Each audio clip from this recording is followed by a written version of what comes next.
Bumaba ang bilang ng mga Pilipinong unemployed o walang trabaho nitong Abril. Ayon po yan sa Philippine Statistics Authority o PSA. Alamin natin ang detalye sa report ni Soo Jin Kim. Paputol-putol ang paghahanap buhay bilang driver ni Patrick. Hindi kasi siya makahanap ng full-time o regular na trabaho.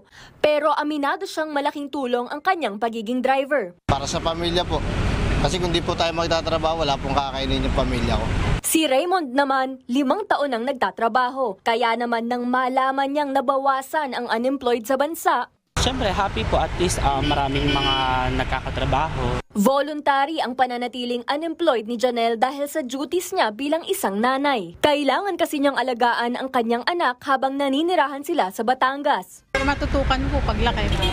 Subaybayan mo paglaki niya kasi malikot po eh. Ayon sa Philippine Statistics Authority, nitong April 2024, umabot sa 48.36 milyong mga Pinoy ang may trabaho o negosyo. Ibig sabihin, 96% ng mga Pilipino ang employed. Pinakamalaking dagdag sa employment ay ang accommodation and food service, sumunod ang construction, transportation at manufacturing.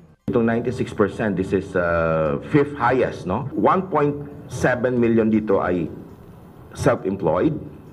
And then unpaid family workers, nakita natin medyo substantial yung increase. 10 rehiyon ang nakapagtala ng pagtaas sa employment rate. Region 9 ang may pinakamataas na employment rate na nasa 97.7%. Tumaas naman ng mahigit 640,000 ang mga underemployed magmula Enero. Ibig sabihin nito, nasa 13.6% ang underemployment rate nitong April. Hindi lahat na-absorb, but you have workers, but they are not all working, no, the 40 hours.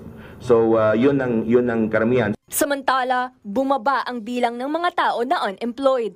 Nasa 109,000 ang hindi nakabilang sa mga unemployed magmula noong Enero. Kung ikukumpara naman noong nakalipas na taon sa kaparehong panahon, mula 2.26 million na unemployed Filipinos, ngayon ay 2.04 million na lang. Nananatiling nakatuon sa paglilikha ng mas maraming dekalidad na trabaho para sa mga Pilipino ang pamahalaan. Patuloy itong namumuhunan sa human capital at sa malawakang pagpapaunlad ng infrastruktura, pati na rin sa masusing paggamit ng teknolohiya. Dagdag pa ni Secretary Balisacan, may trabaho para sa bayan o TBP plan ang Pangulo para palakasin ang kakayahan at kompetensya ng mga Pilipino gamit ang upskilling at reskilling programs. Soo Jin Kim para sa Pambansang TV sa Bagong Pilipinas.